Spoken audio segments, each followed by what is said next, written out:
Yes, I can see. You are live. You are live. Yeah, Myles, how have you been? How have you been doing? I've been doing well, Yaku. As I mentioned, now that we're going into the rainy season, claims are Mm. coming in quick and fast. But otherwise, I'm good. Do you moan about that, or do you brag about the claims? What is the kind of the feeling you have about that? Well, I actually see it as an opportunity. Um, Mm. an insurance broker's true value kind of realizes itself at claim stage. So that's really when the value of a broker comes in is typically at claim stage. So that's really where we get to show our value proposition. So I see it Mm. as opportunity, but obviously it can be quite confrontational, especially Mm. if the client feels they have merits in their claim.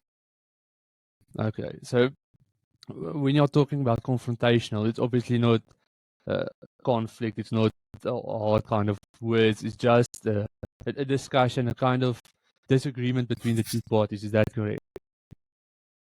Well, typically it's not so much in terms of commercial insurance. It's typically Mm. personal lines, so your domestic Mm. insurance.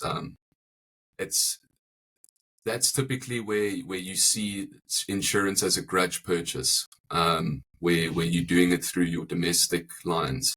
So people have been paying their Mm. premium diligently each month, and they feel that obviously they've been paying their premiums up to date, and now they've got a claim, and they've never had a claim before. So there's a lot of frustration there sometimes, but Mm. luckily for me as a broker, we have really good relationships with insurers. So we Mm. negotiate, we find a solution. It's not often that my clients' claims will be repudiated outright. Mm. Typically, we find a solution. So I wouldn't say confrontational, but it's a high stress negotiation, if I can put it that way. Mm. Okay.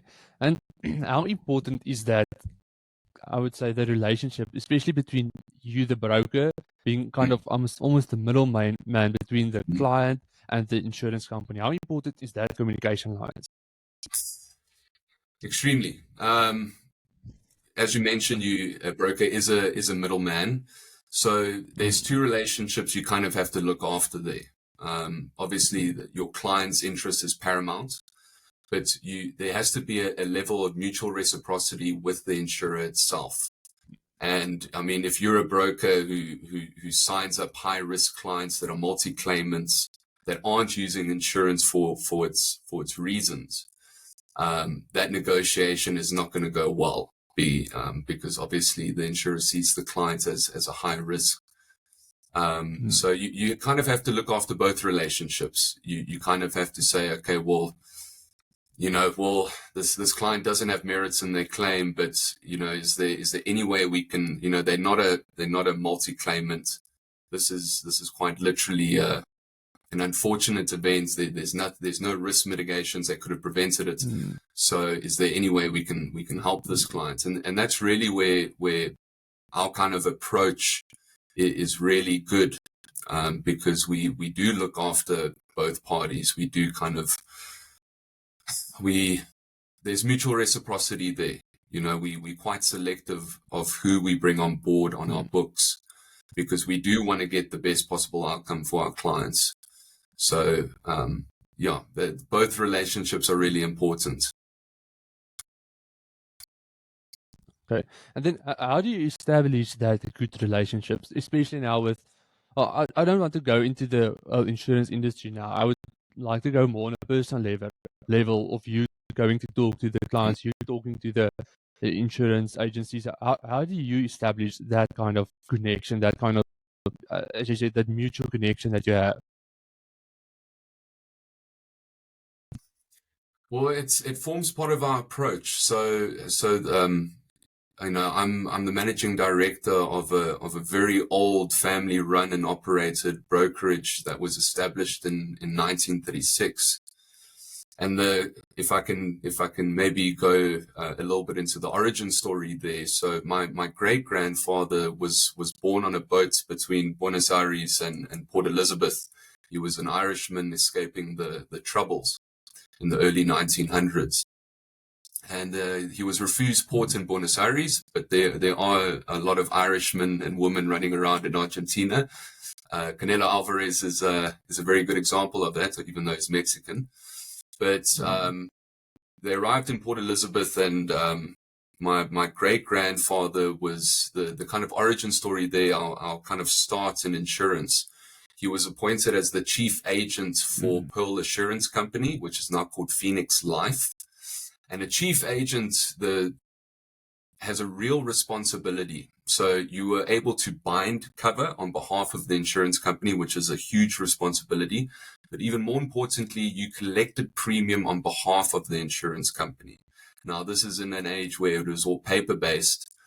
And that's, in order to get that responsibility, there has to be some sort of mutuality in values. And obviously, being an Irish Catholic in Pretoria, there's huge barriers, cultural barriers, language barriers, and values kind of transcend those barriers.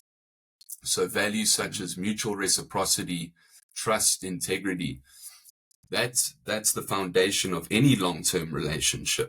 And that approach has really suited us, and it's kind of contributed to our continuity through the decades. And we established that with not only our clients, but, also our carriers, our insurance companies. We want to bring you good clients who are not multi-claimants. They're not going to, they're going to disclose all the information about their business, and we're going to build a good insurance program here. And you're going to have a good client. And when you are in the trench battles, you know that you've got your paper in order, you know that you can meet a claim, your policy can meet a claim.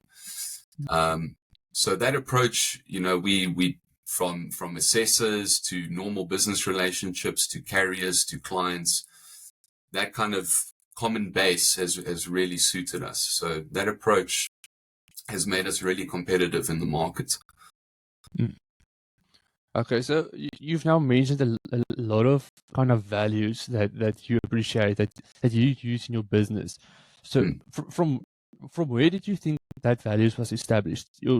Obviously, your great-grandfather or your grandfather started it and trying to incorporate it, but where did you think that kind of mentality started to say, okay, we need trust to establish a good connection with this one in this kind of industry? Where did that start?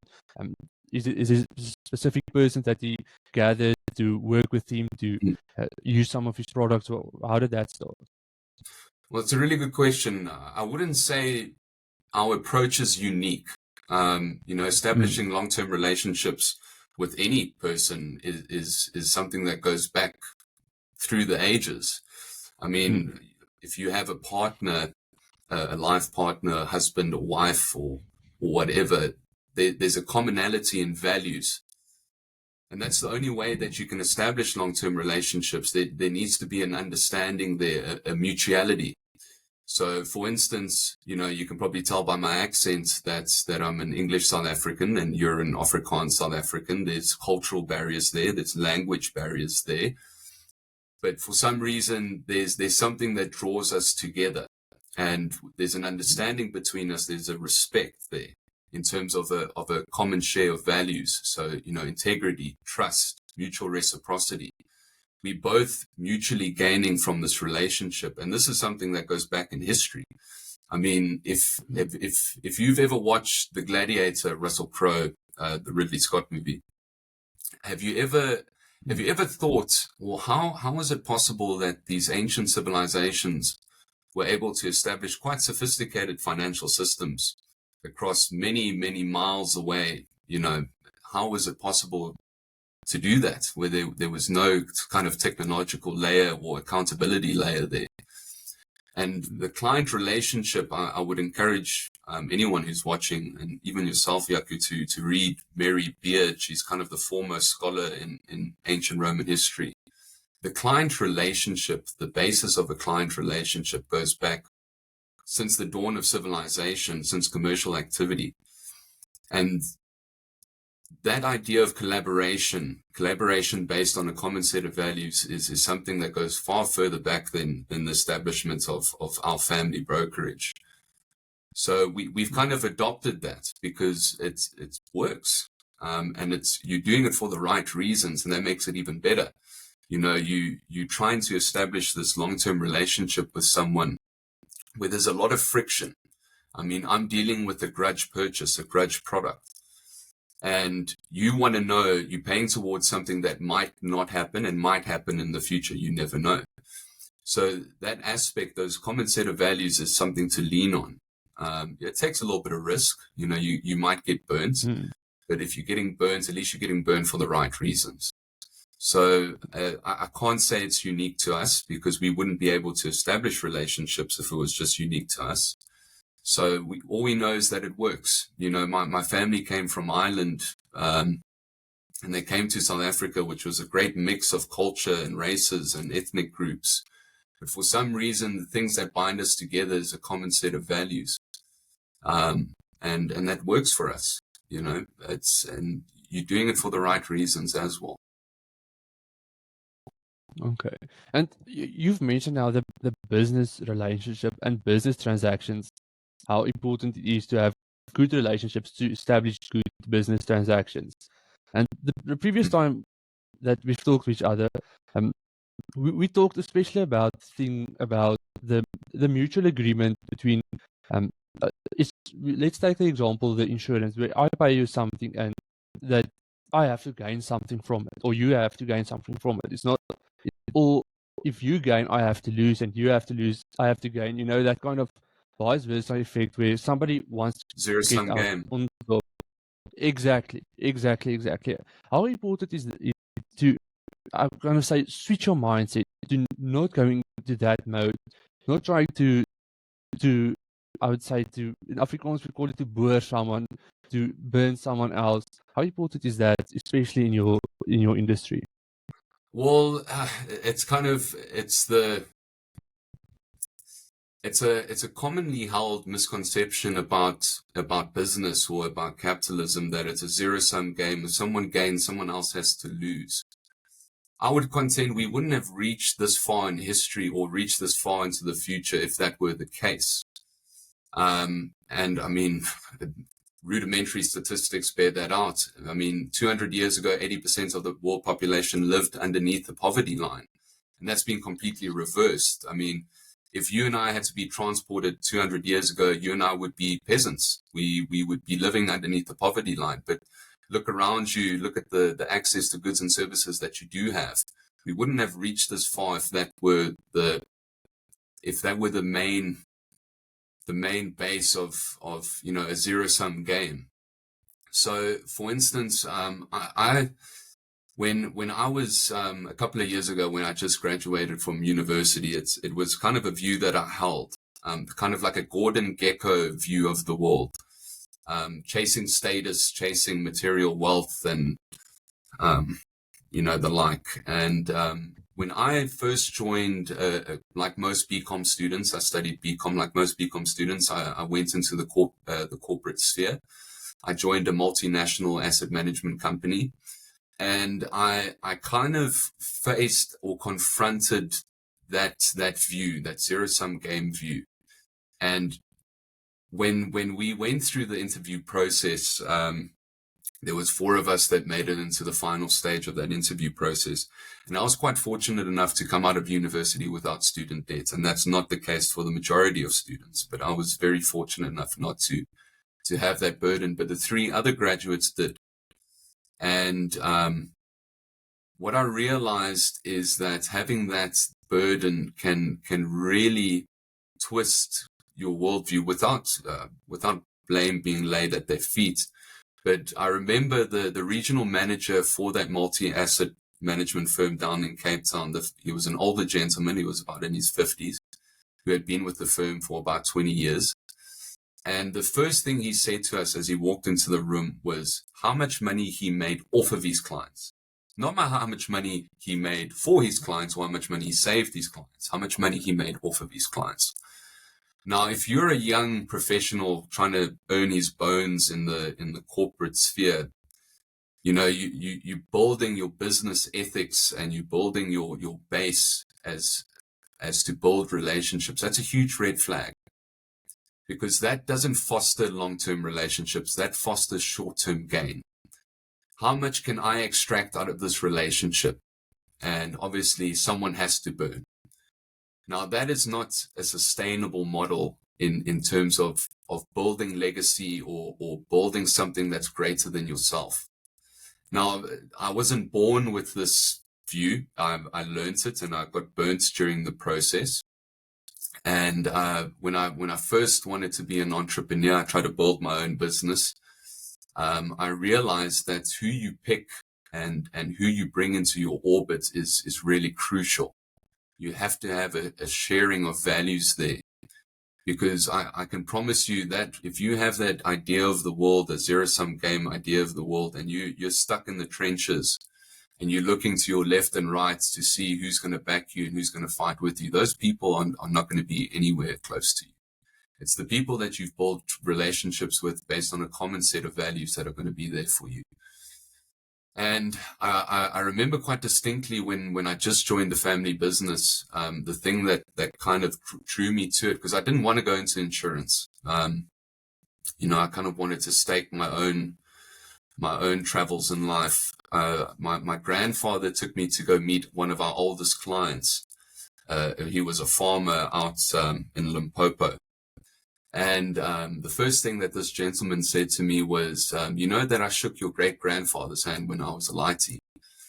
And it was hard not to fall in love with that. And it was hard not to romanticize that. This idea that, an Irish Catholic immigrant was able to establish this real, genuine relationship with someone who didn't have cultural affinity with us, who didn't have a language affinity to us. But there was something that drew these two parties together. And that was just a respect and common set of values of integrity, honesty, and mutual reciprocity. I'm not trying to suggest that every transaction is equally beneficial, but there's a trade. There's some sort of give and take. There's something that you're gaining from this and I'm gaining from this, and it might not be exactly equal, but we both gaining from this. I mean, look at you and I right now.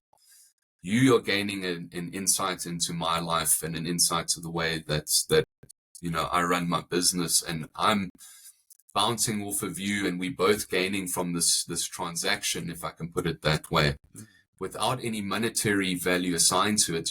I'm not getting money, you're not getting money. It's an intangible thing that we're both gaining from this. But there's a common set of values there that kind of provides the foundation there. So. It's not something that most people are born with. It's kind of something that you learn along the way. Yeah.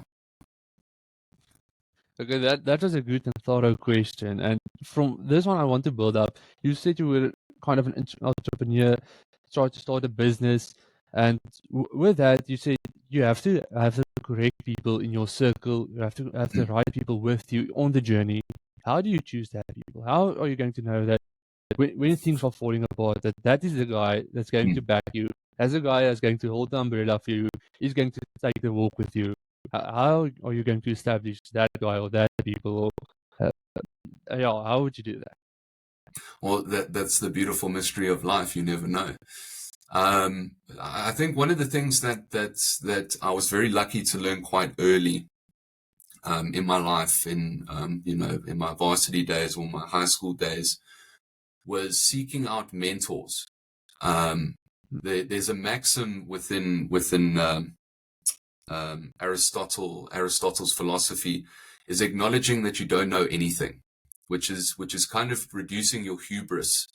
Like most graduates that graduate from university, you kind of feel that you know everything now, and you can stake your claim on life. But it's acknowledging that you don't know anything. That is the first step to true knowledge, enlightenment. And I realized very early on in my life that I needed mentors. I had deficiencies. You have deficiencies as a human being. And I had deficiencies, and I wanted to find mentors who I could bounce off of and kind of learn from. So Thomas Sowell, who's an American economist and He's an economist from the Chicago School of Economics. He has this brilliant book called the Unconstrained Vision, or the Conflict of Visions, I believe. And you have a constrained vision. People who have a constrained vision, they typically are libertarians and conservatives. They have quite a practical sense of the world and human behavior. And then you have the unconstrained vision, how the world ought to be. And I've kind of got a balance of both, but typically I have got an unconstrained vision. They call them big ideas people. And the constrained visionists, they're your operators. They're the practical people that say, okay, well, this will work and this will not work.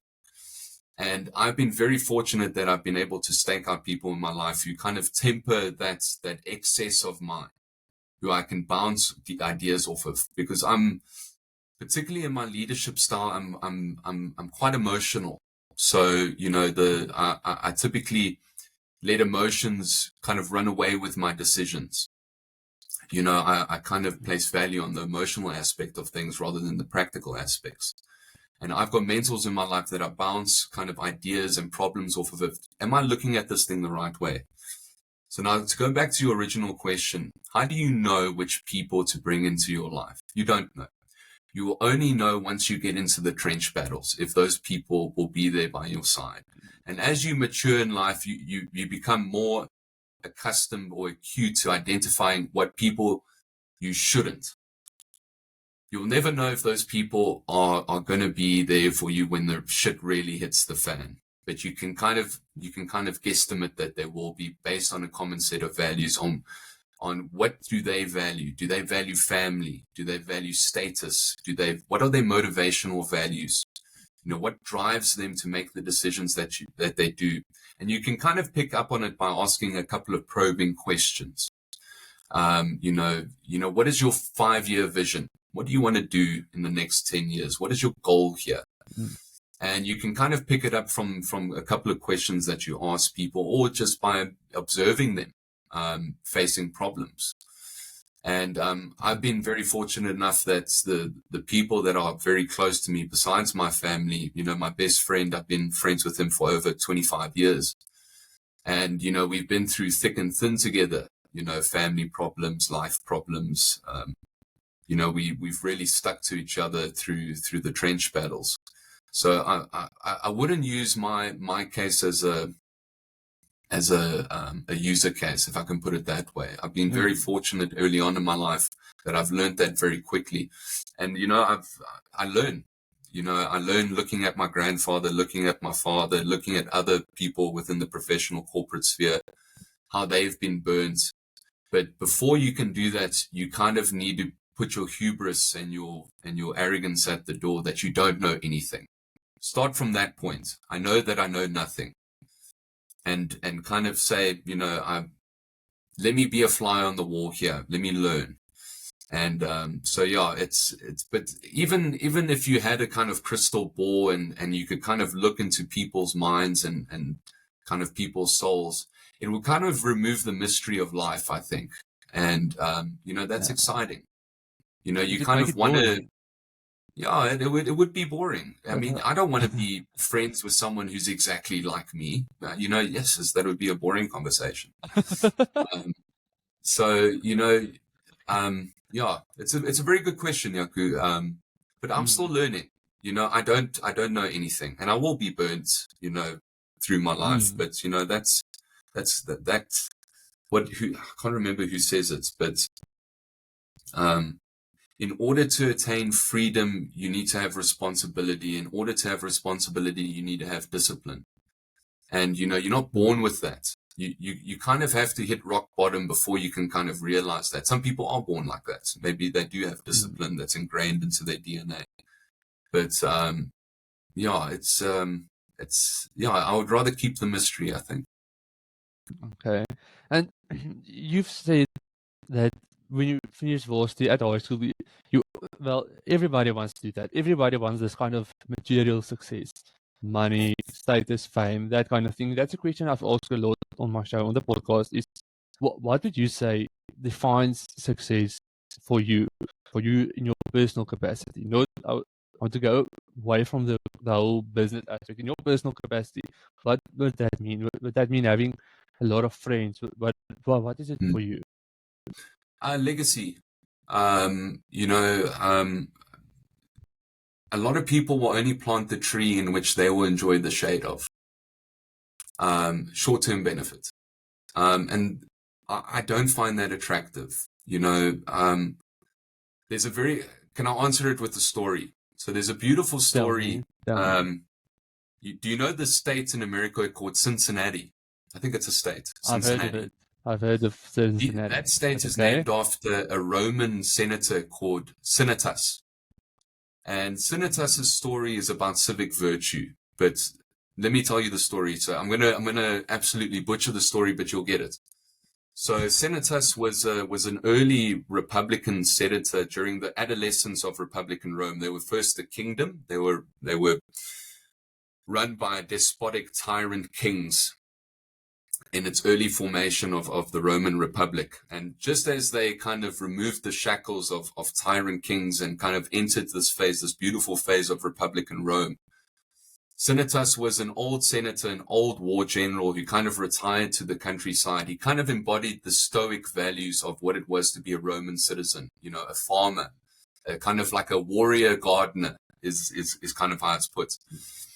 And he was very well respected. And within Roman legislation at the time, the Senate was empowered to elect a dictator, which was kind of a Pandora's box, you know, in order to confront, you know, whatever existential problems that the early Republican Romans were facing. And they were facing this existential threat. These Gaulish tribes were rampaging through Rome, rampaging through northern Italy.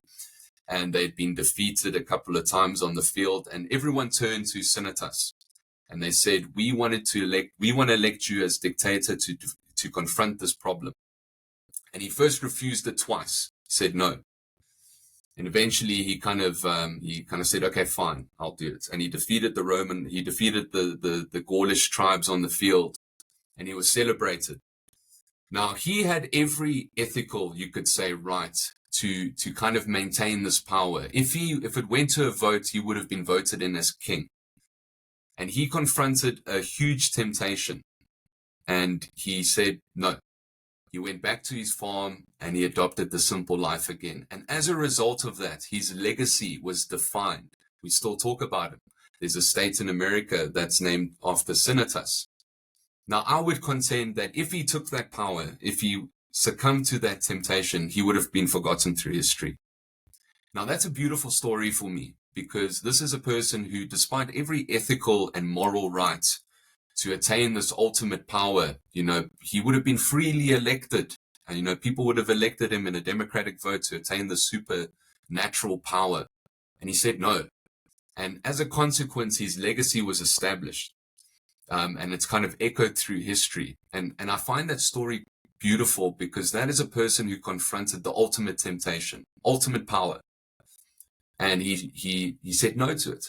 And his legacy, that kind of defining feature of Rome, the ultimate Roman citizen, the stoic warrior farmer, you know, who goes back to the countryside and tends his farm. That story is beautiful for me, because it's someone who's planted a tree in which he will not enjoy the shade of, but his descendants will. And I find value in that.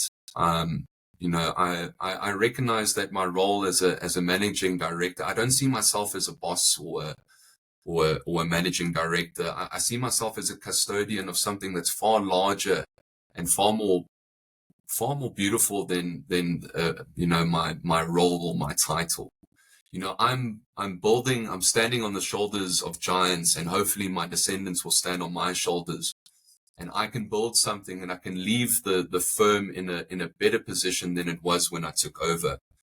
And I can groom the next generation in, and hopefully they can build off of that legacy on doing business the right way, on basing business relationships on honesty and integrity and mutual reciprocity.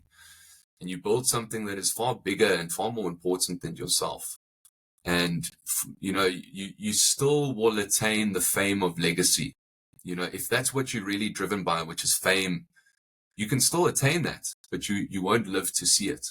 So if you can wrestle with that, and you can come out on the other side and say, okay, well, that's fine, then I think you will be remembered. So, have you watched the movie Troy of Brad Pitt? Yes. Yeah. So you've watched the scene where he saddles up his horse and go to fight that big guy, and the little guy that brings his shield and his sword to him tells him that he don't want to fight the big guy. You don't think anybody wants to fight the big guy, and you don't know how Brad Pitt and Troy have the guts to fight him. And Brad Pitt then looks down on him and says, remember your name. "That's why no one will remember your name." Yeah, it's a beautiful, exactly. It's a beautiful part. So the beautiful part, and at the end of the movie, just when before the credits is coming up, is showing that they're talking a lot of I can't remember the guy's name that's telling the story, and what he says is, when they tell my story, I want them now I have to think properly about what he's saying, but he says, when they tell my story, let them tell them that I've walked among giants, and the giants in that is Troy, of Achilles. It's Achilles. I think Troy, the city of Troy. But yeah, that I've walked among these people. That this is my story.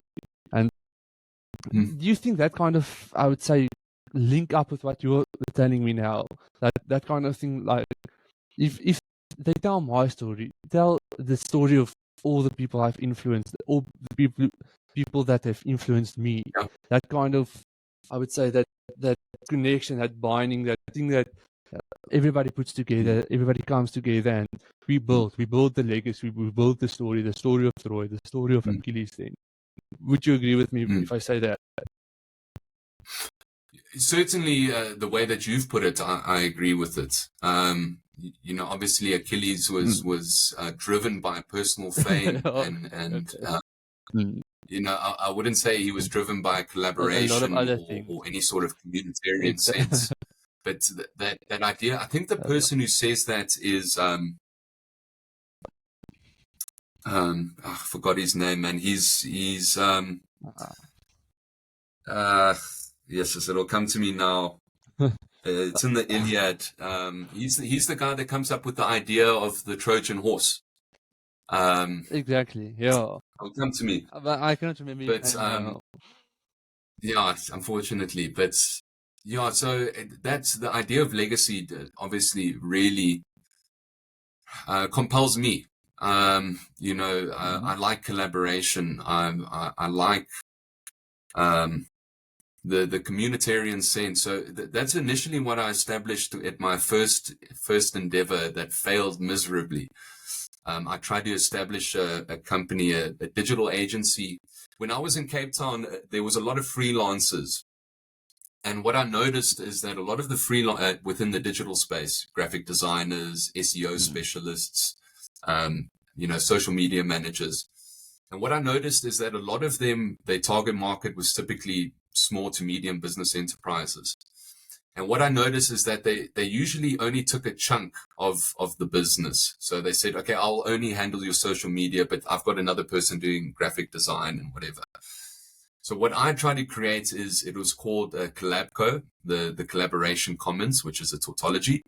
But the idea was bringing together all these specialists, who were doing chunks of business, like a graphic designer, an SEO specialist, a web developer. And I said, well, why don't we all bring together our expertise and operate under a common license and approach business and take the whole business rather than just taking aspects of it. And I learned very quickly, and that's where I got the idea that you got to be very careful about who you bring into your orbit. There's got to be a common understanding of values, because I can promise you it was extremely difficult to bring people in together and to collaborate on and kind of strive towards a common goal, because this person feels that they did 80% of the work, so they're entitled to 80% of the profit. And this person felt that they were being undermined and undervalued in this collaborative setup, and it was extremely difficult. And you know, you got to be very wary of who you bring into your orbit, and there's got to be a common understanding of a goal and value, because you'll never be able to create you wouldn't be able to create a sustainable business that way. So that was kind of the first big lesson to me. You can have the best idea in the world, but if you don't have a group around you, a group of business relationship around you who understand you and share your value system, it's going to go, again, pardon my French, it's going to go tits up very quickly. So, you know, yeah, that was a very important lesson that I learned. Yeah.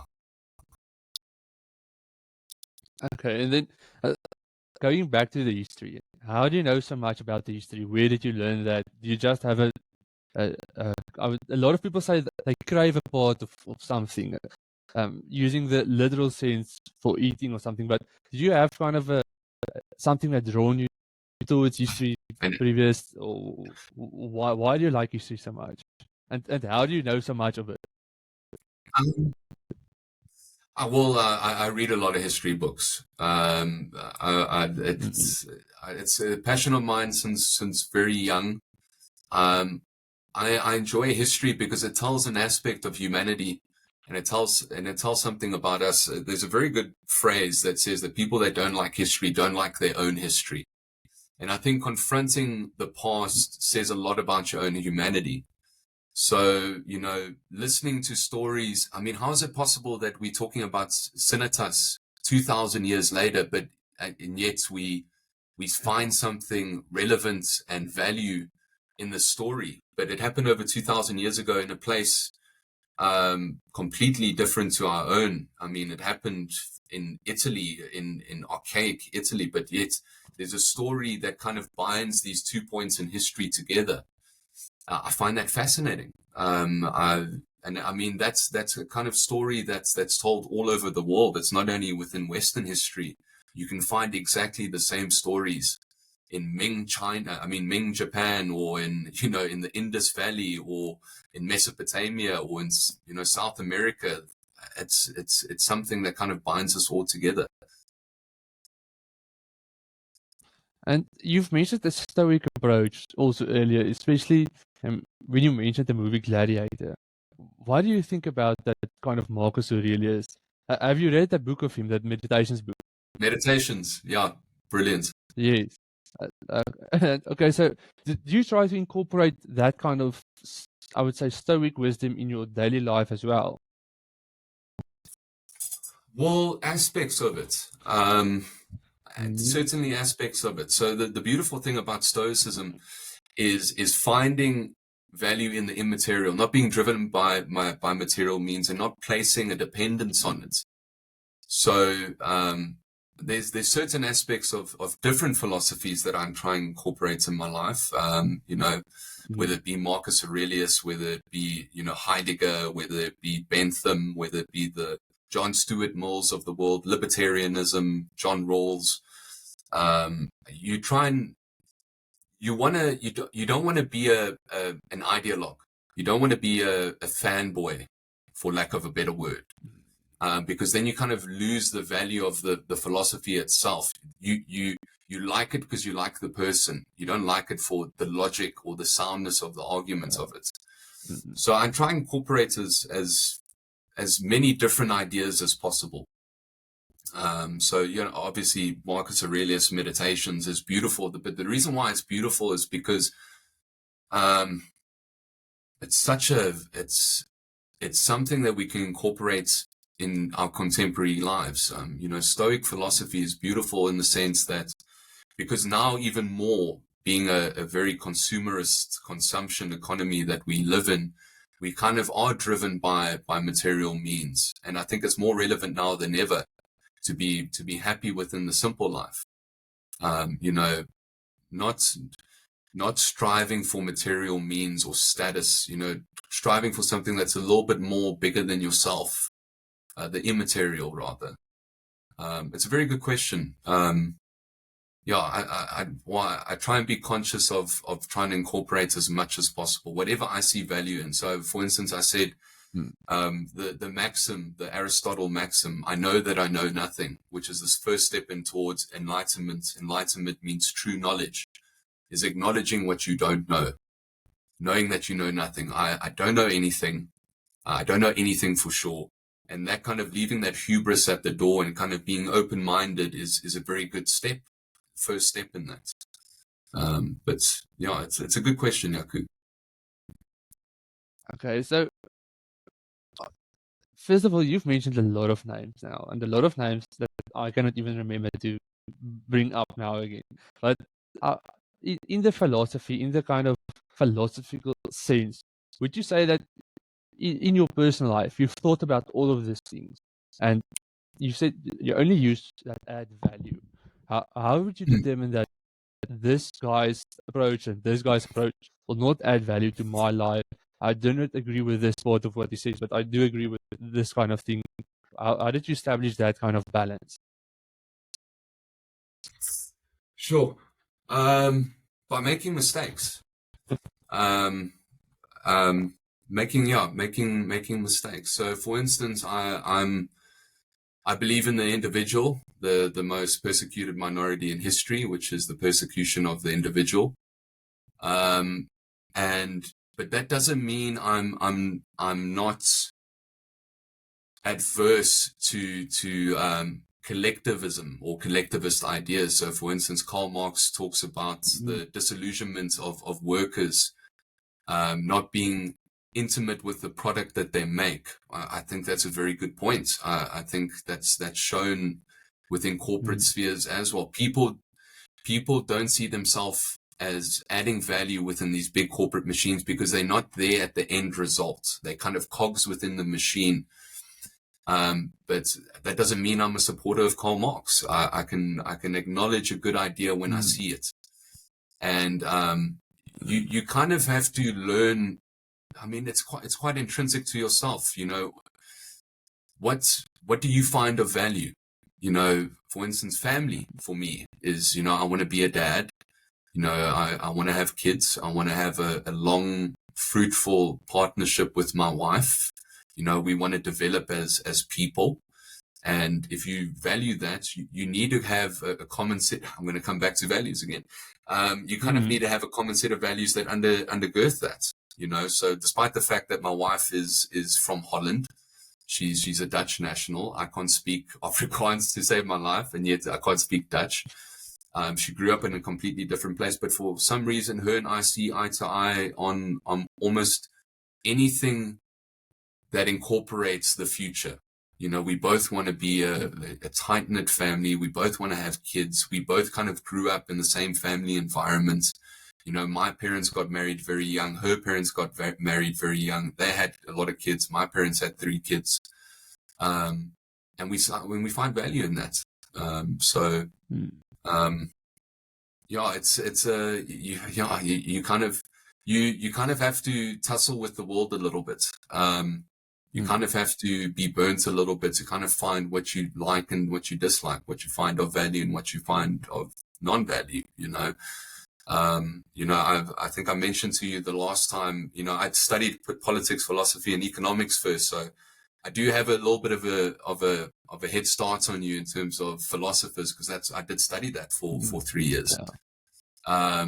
So, you know, in my youth, during Fees Must Fall, I was at university, and it was a political boiling pot of different philosophical and political ideas. And, you know, early on in my life, I liked Karl Marx. I believed in what he said, but bear in mind, I didn't know anything about life. I was insulated from life. You know, I was in high school and then I was in university, and you can argue that university is extended adolescence, which it is. It's not the real world. And it's very easy to have those ideas in a very insulated environment.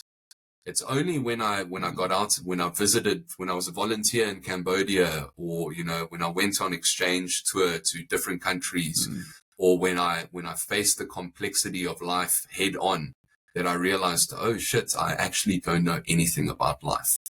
And what Marxism, or not only Marxism, but I think most big overarching narrative ideas, whether it be Marxism, capitalism, whether it be Milton Friedman or whoever you want to subscribe to, what is attractive about them is that they give you a framework of understanding the world that is simplistic.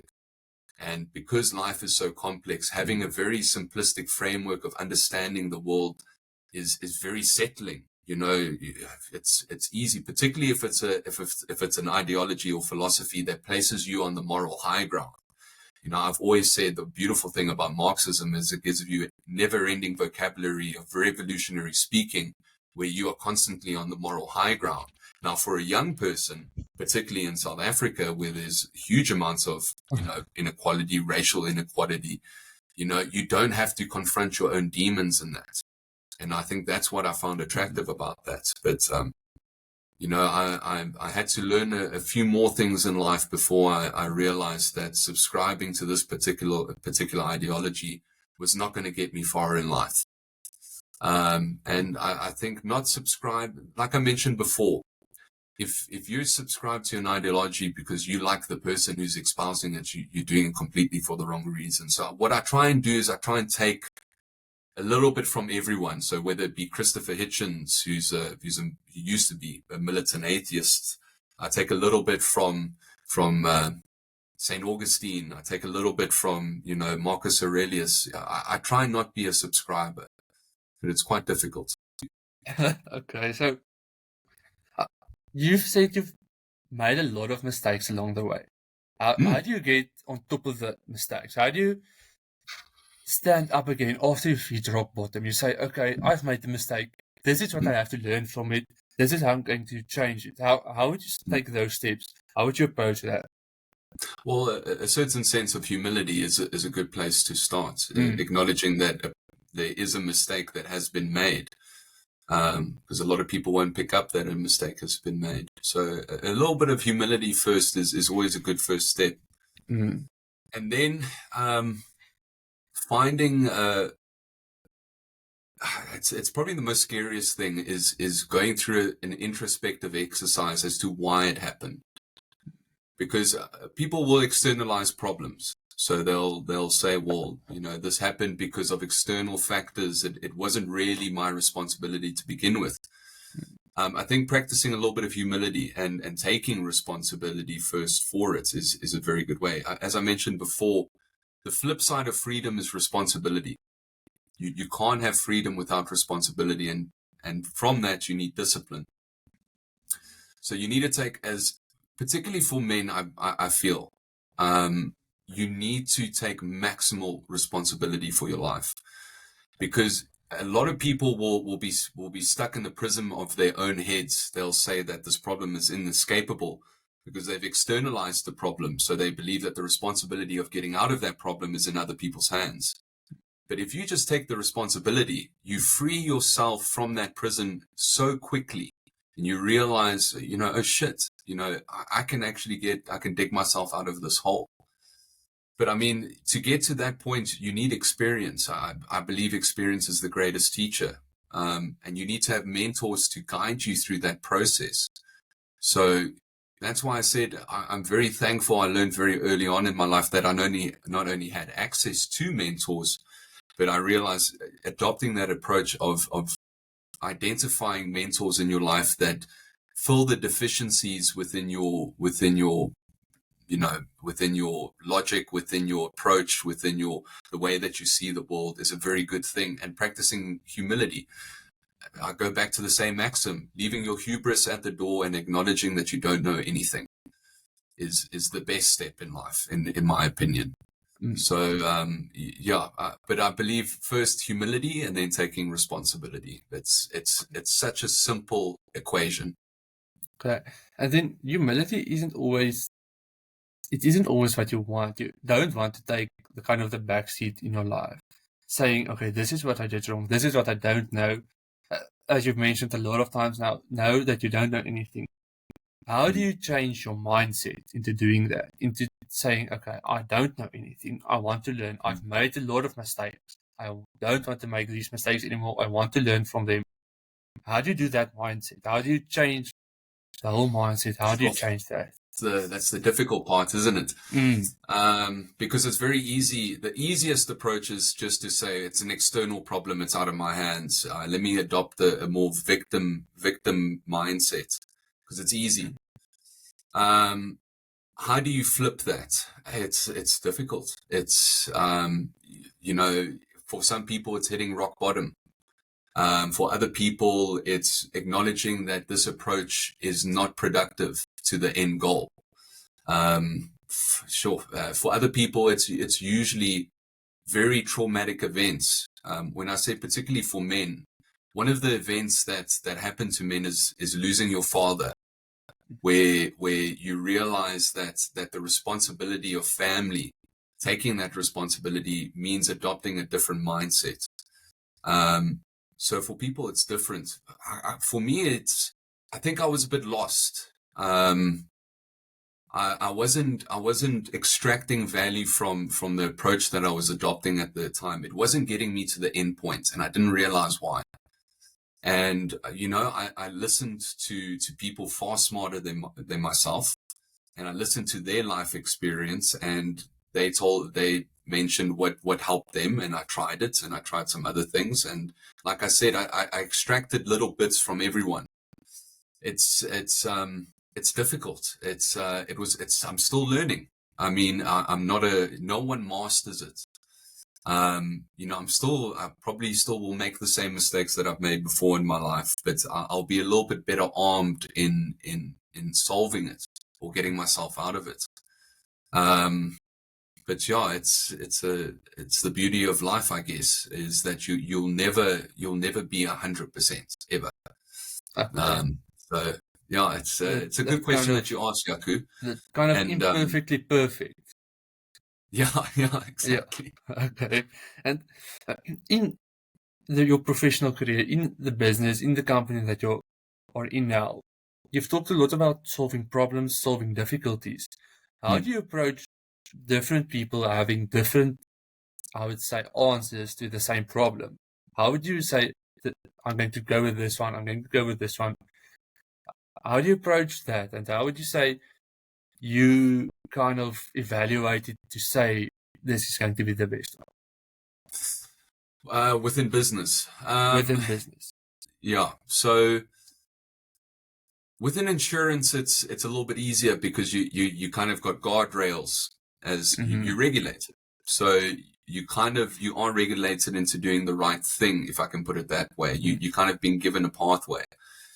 But finding bespoke solutions for unique problems is part of our competency. We've been around for 86 years. Not to say that we've seen everything. I would never contend that. But we know that there's a solution to most problems, if I can put it that way. But the only way that we can get to a solution, I can't give you a solution without working with you, because say, for instance, Yaku, you within the accounting auditing space. I'm not an expert in that. I would have to lean on you and say, okay, you kind of need to identify where a lot of the problems are going. And I kind of need you to guide you in that risk approach of identifying risks that are inherent within your business. There's a systemic problem within insurance. Insurance companies assume that you know your inherent risks within your business. Well, you don't. You don't know the bylaws. You don't know all the regulations. You don't even know the regulatory body, for instance.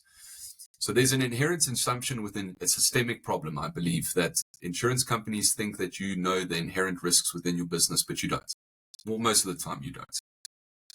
So my job is kind of to get you to adopt a risk mitigative approach, a risk management approach.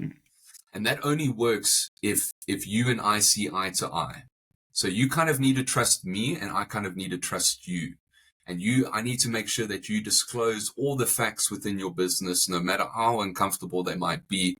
And I kind of need to dress myself down and say, okay, well, this is my approach. This is what we're trying to do. It's hard because you're dealing with a grudge purchase. And because you're a broker, you're at the coalface of this long value chain. I'm I always say I'm at the coalface, which is the client-facing kind of components in that chain. But all the decisions get made right at the top by reinsurers. Reinsurers are the big behemoths of the insurance industry. They set the rules of the game, as Douglas North says. Institutions set the rules of the game. So I'm not intimate as to what happens all the way down. So by the time all those decisions and ratings get made, exclusions get announced, by the time it passes to me, I'm sitting across to the client, and he's wondering, nothing has changed within my business. Why am I paying X10 more premium now? So where our approach is really good is because we've been around for so long, we've established relationships with a lot of those decision makers. So for instance, but you as a broker, you kind of need to humble yourself in suggesting or in acknowledging that you are not entirely in control of the client relationship. So one of the things that I do within my business is that, for instance, sure, I'm trying to make this as simplistic as possible, but underwriting management agencies are very bespoke carriers, insurance product providers.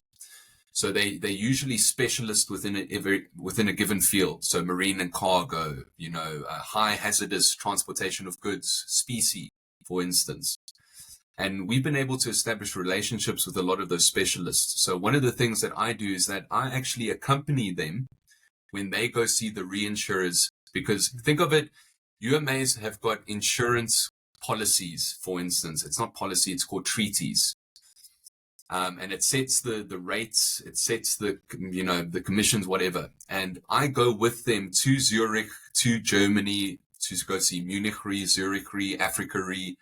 And I sit with them in their treaty renewal discussions, because that's where the bread is made. And I want to know, why are they making these decisions? What's compelling them to say, well, this is not a very good market to take risk in? Why is that? Where are the exclusions? What risks are attractive to these people? So I know I can get the best price possible. And I know if it does come to a huge catastrophe, that I know these guys are going to back this claim. So it's as a broker, it's difficult. You're really contending at the coalface. And the only way that you can really control your relationship with your client is by trying to get a sense of how this huge machine moves. So when you are sitting at renewal stage and your client is upset because nothing has changed within their business, they haven't increased their sums insured, they haven't changed the nature of their business, but now they're paying 10x more for their premium. You need to not only be proactive in mitigating that increase, so by introducing new risk mitigations that reinsurers find attractive, but also kind of get them to a sense, well, your competency at that stage is really good, because you need to identify, for instance, for big commercial clients, I'll say, okay, well, why don't we build a self-insurance program here where you take a little bit of risk yourselves, or we build in AGs or stoppers or group deposit premiums that will reduce your premium. But at claim stage, you're going to be in for a little bit more now. Your excess is going to be a little bit more now. So it's a relationship. It's a long-term relationship. Our kind of tagline is, I like it, but our tagline is that short-term insurance is not a short-term undertaking. It's a generational pursuit. It's a long-term relationship, because that's the only way that you can build a relationship with the insurer. Because if you hop every 2-3 years, you're never going to get the price efficiency that you want, if that's what you want to get. You have to build a relationship with these people. So yeah, that's what we try and do. I don't know if that answers your question. That do, but now I have another question for you. And I want to go back to your history, your knowledge of the history, and I want to ask you about the East India Trading Company. Yes. You obviously know about that and about everything they've done. Big company, great company, all that kind of things. Not mistaken. And they've also committed a lot of crimes, a lot of insurance fraud, all that kind of things. How did you say, in that day and age, they could have I would say insurance could have mitigated the effect of the insurance fraud that the big company, kind of the company that ruled the world at that stage, could have mitigated that. Yeah. Oh, very good question. Well, the Dutch East India Trading Company was the first corporation, but it actually wasn't. I believe the Moscow Trading Company was one of the first chartered corporates. If you break down what a corporate is, it comes from the Latin word corpus, which means body. It means organ of the state. Now, the Dutch East India Trading Company was an extension of the state. They had their own private army. They were able to legislate within their colonies. It was an extension of the state, and that's how a corporatocracy comes into being. How to mitigate that? That's a very good question. Let me dress down insurance a little bit. Insurance has been around as long as commercial activity has taken place. It goes back to the dawn of civilization. If you go into the Indus Valley civilizations, or you go to ancient China, one of the first rudimentary ideas of insurance was risk sharing. So I don't want to say stockfile, but it's risk sharing. So one of the first rudimentary ways in which they would mitigate risk, particularly within commercial activity, transporting cargo, was placing their cargo on a lot of ships to mitigate any sort of large catastrophes taking place. That's how it kind of first started. And as you go through history, so for instance, in the Middle Ages in Europe, where you had guilds and merchant houses, they would pay towards a mutual fund. All these members, this was the first idea of a mutual insurance, so where members pay towards a fund and they own the fund themselves. So building societies like the Freemasons, all their members would contribute to a mutual fund to kind of mitigate any sort of large catastrophe taking place. But one of the first big events that kind of formulated the first proto-insurance companies was the Great Fire of London in 1666, where a lot of these entities would pay towards fire insurance. Fire insurance companies, Firemarks was the original. For instance, if a business was paying towards their premium towards a fire insurance company, they would place their logo above their shop. Firemarks was the first kind of logos. But actually, for instance, a lot of the reinsurers, particularly the German reinsurers, came out of farmer co-ops. So during the Middle Ages, you had the religious wars, the 100 Years' Wars, where great swaths of Germany was completely destroyed. And a lot of these big farming communities would pay towards a mutual fund to kind of prevent a large part of these catastrophes. Now, a co-op collaboration, a mutual fund only works if there's mutual values. So paying towards, kind of like a stockfile, you kind of need to know the people in your community. So for instance, you've probably got a best friend. You probably help him out when he's, a little bit low. You might need a little bit of money, but you wouldn't pay your money to your friend unless you knew that he had the integrity and that he would pay you back eventually. And it kind of formulates that kind of undergirds insurance, the kind of proto-insurance. And then as you go through history, as you go through the expansion of these large maritime trading empires, England, the Netherlands, Portugal, Spain, marine cargo, transporting goods across these huge distances had huge risks. And that's kind of where the trading republics of Genoa, Florence, and Venice, the rudimentary insurance products, they called them bottom tree, which was basically underwriting the risk that one of these vessels would lose all their cargoes. You would pay like a loan towards it. It was a very archaic kind of product. But really where insurance took off was in London, which in the late or early 1700s, Lloyd's of London, which is still around today. It's the biggest insurance entity and the oldest in continuous operation. And the Lloyd's of London origin story came from the coffee houses of London, where a lot of these underwriters would sit around in these coffee shops and underwrite risk for a lot of these trading companies going to Australia, going to the East Indies, going to America. And that's where a large part of the formalization of insurance came from. And then you go through this huge technological industrial expansion, the Industrial Revolution, where you get casualty, life insurance, a lot of these products that came through that. in terms of the Dust East Trading Company, it was a corporate. It wasn't an insurance company, but a lot of the insurance products came out of these early corporate entities. But if you were to reduce insurance down to its kind of fundamentals, it came from risk sharing and risk pooling and mutual funds. I mean, like I said, a large part, many of the reinsurers that we see today came out of farmer co-ops. These farmers putting their money together to prevent a large catastrophe. So it might happen to my friend, it won't happen to me, but I'm going to pay for his losses, and hopefully, if I have a catastrophe, they'll be able to pool the money and kind of mitigate my losses. So it's one of the reasons why I like insurance, because it's really humanist in many ways. It's taking a chance.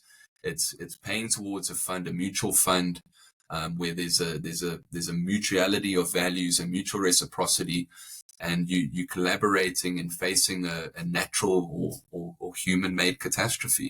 And that's where I find it quite attractive.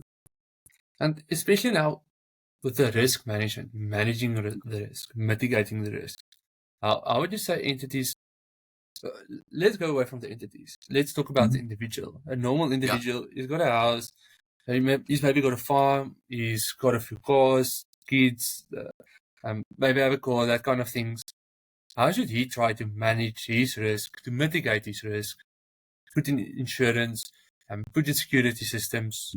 What did you say is it? I would say kind of a few tips, a few tricks that you can give somebody. Well, you kind of need to acknowledge what your risk appetite is. So, are you more risk averse? Are you risk positive?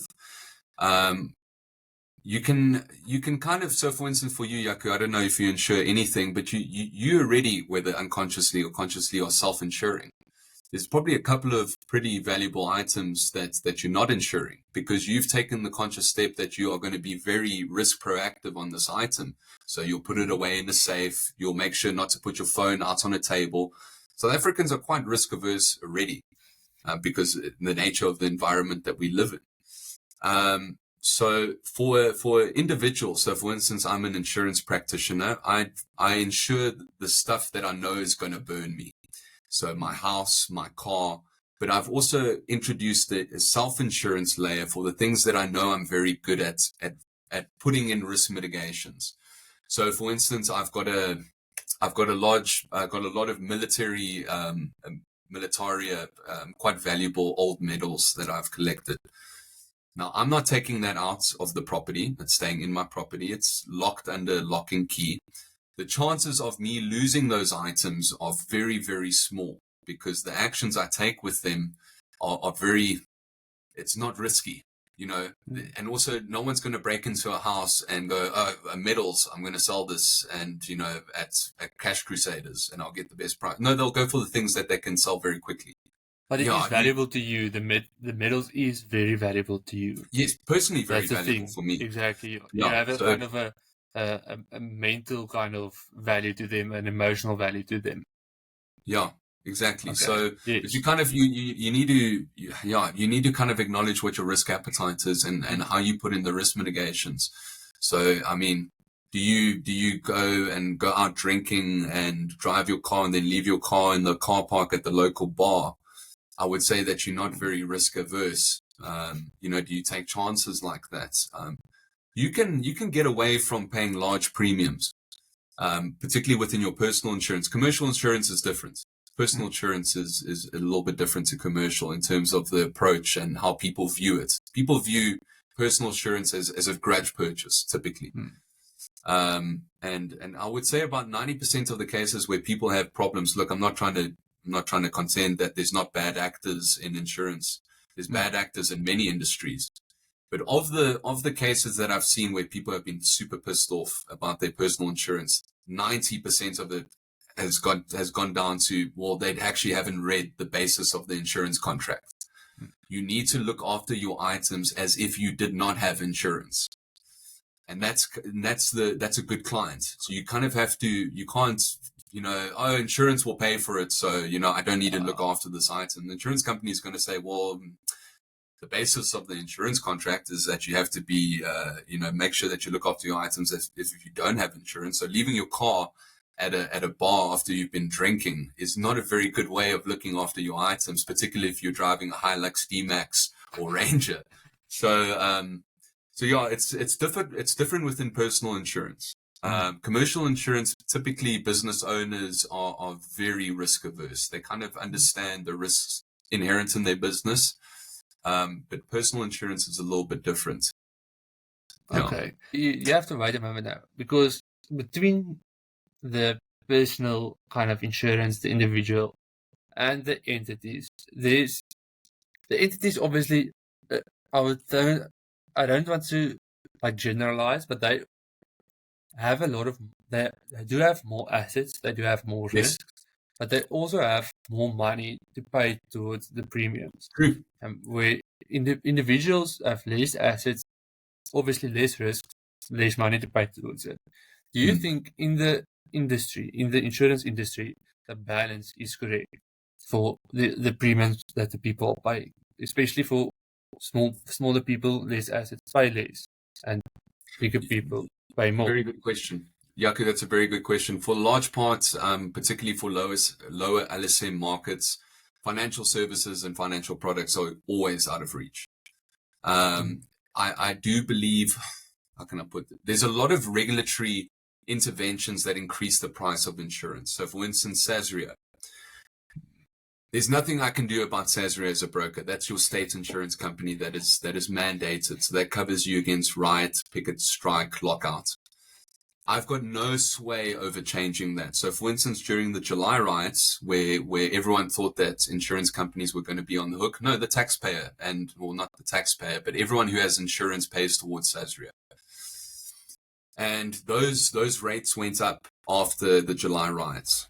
Now everyone is being kind of penalized for that, but insurance companies, it's a very good question that you ask. Are you saying that is the price aligned with the risk? Is it out of kilter? Insurance is, especially for smaller individuals with lower risk. But insurance is cyclical like every other business industry. Right now we're seeing heightened prices. We're in an inflationary cycle, and insurance is an overhead, and that goes up as well. So there's a lot of factors that influence insurance. It's a very difficult question. It's a good question that you ask. Okay. And now I want to go back to the conversation we had the other day about, you've now mentioned you take the heat now, but I would say you're going to gain, both of you are going to gain then in the future because of the good relationships that you have. Mm-hmm. How would you say you're going to retain the client if they get a kind of better premium there? How do you establish that? We've mentioned it, we've called it the gentleman's agreement. How do you do that? How's that possible? Well, one of the first ways that you can establish... Can I quickly interrupt you before you answer? Especially in today's day and age, where we've mentioned everybody's trying to get somebody else to do something. Yeah. How do you get that kind of gentleman's agreement? Yeah, that's a good question. It's a risk that you take. I mean, if you want to formulate a long-term relationship, it's usually good to make the first concession, because you're inviting reciprocity by doing that. So, I'm saying to this young couple that, look, I'm coming in a lot lower. I do think that you shouldn't be paying the prices that you do, but they are a high risk. They are a little bit of a higher risk, obviously. So look, you're taking a chance. You might be burnt at the end of it, but I'm quite confident that I won't be, because there's a mutual value system there. They've got a family. They just want a fair shake. And, I'm coming to the party and I'm making the first concession, and I'm saying, I do believe that you're not paying the right price for the cover that you're getting. I do think you're getting a little bit burnt by the other carriers. So you're making a concession there, and that invites reciprocity almost automatically in most cases. But that's kind of the mystery of life, is that you're taking a risk. But at least if I do get burned, I'm being burned for the right reasons. Okay. If I can put it that way. I've stuck to my value system. I've stuck to my approach. Yes, I lost, but I also won, because I could have made the complete opposite decision and not stuck to my values and approach and still be burnt. So, double burnt. So, Okay. yeah. You've now mentioned that if you get burnt, it's for the right reasons. It's for the correct Yeah. reasons. Everything in your heart is good. Everything ethically is going good. How important is that ethics? That we've mentioned values a lot. How important is the ethics, and how do they align up with the values? Well, it's everything, really. Having sure, it's how can I put it? It's well, they're intrinsic within each other, values and ethics. It's why Simon Sinek, which has now become the Oprah for business now, he puts it quite well. He said, "What is the why? Why do you get up every morning and go to work?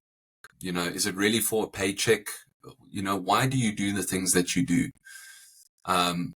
It's for me, it's if I just had to go into the office every day and, just go through the motions and go back home, it would be such an unfulfilling life.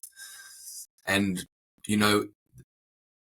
if you're doing business for the right reasons, if you're trying to build communities, resilient communities, if you're trying to build collaborative relationships, there's kind of a, you're not only helping a business, if they have a catastrophe, you're helping the employees of that business. You're helping the families of those employees of that business. You're helping the people who rely on that business throughout the service and value chains, whether it be assessors, whether it be suppliers or whatever.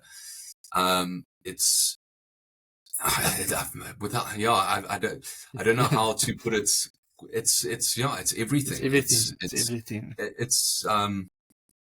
It guides you. It's the kind of beacon of light during the storm where you kind of stuck in the middle of a hurricane and you can't see your left from right. What's going to guide you out of that trench. And that's why I said, even if I get burnt and I lost, I've still won because I've stuck to my approach. Like I said, that story of Sinitas, he faced the ultimate temptation, the temptation of absolute power, not temptation of the flesh or anything like that, the true temptation. And when you're stuck in the eye of the hurricane and the temptation for you is to go against your values and approach where you'll win, that for me is beautiful. Knowing that you stuck to your guns, you stuck to your ethics, you stuck to your approach, and you got burnt. You got absolutely burnt, but you won because you faced that ultimate temptation and you chose the right path. And I'm not saying it's easy. It's hard. It's extremely difficult. But if you can make the right decision, because that's the only way you can hold yourself accountable. You can't just preach that you have integrity and honesty and mutual reciprocity, but when it comes to the trench battle and you don't stick to those values, then it's a tagline like every other corporate uses it. You have to walk the talk then. Yeah, absolutely, man. Yeah. Okay. And Myles, I think on this note, I'm going to pause the recording. It is now 12:40 and we started at 11.